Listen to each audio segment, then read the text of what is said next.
Both were excellent, by the way. Very enlightening. Dr. McCrae, you mentioned two aspects of taking care of ourselves and starting with nutrition and exercise. Can you enlighten us about some details of that? We're all individuals. How do we find out? Okay, what is the good nutrition? How do we determine what's good exercise for us? Give us some guidelines on that.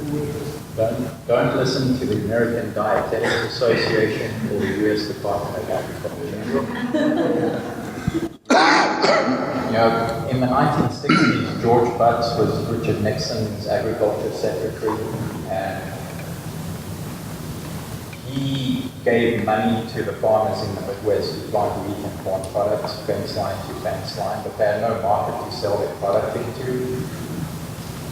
And so in 1977, George McGovern had a U.S. Senate Select Committee, and they wrote the first nutritional guidelines for the United States, and that's where your food pyramid came from. 6 to 10 servings of grains, breads, wheat products, cereals at the very bottom of the pyramid, and reduce the amount of fat intake in the diet, saturated fat.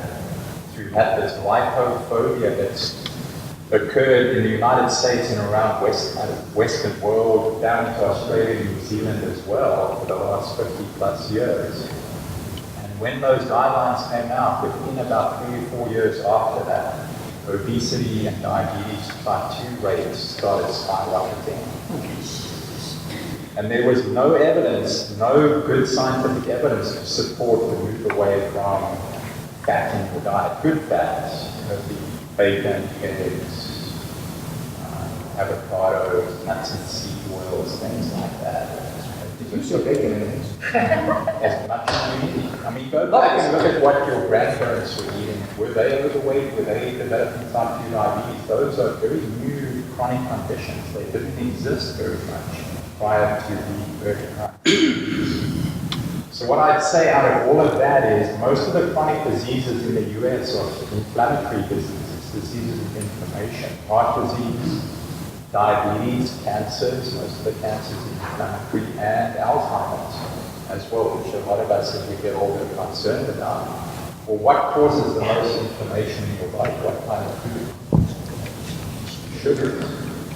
Where are the sugars coming from? If you buy any food product, manufactured product, on the shelves, in the grocery store, read the food label, you'll see things like corn syrup, maltodextrins, cane syrup, whatever. They've added sugar to the food supply because they need a market to sell the product. And so one thing I would say that you can change very quickly that would have a tremendous impact on your diet is to reduce your added sugar intake in your diet. You know, a can of Coke has 9 teaspoons of sugar in it.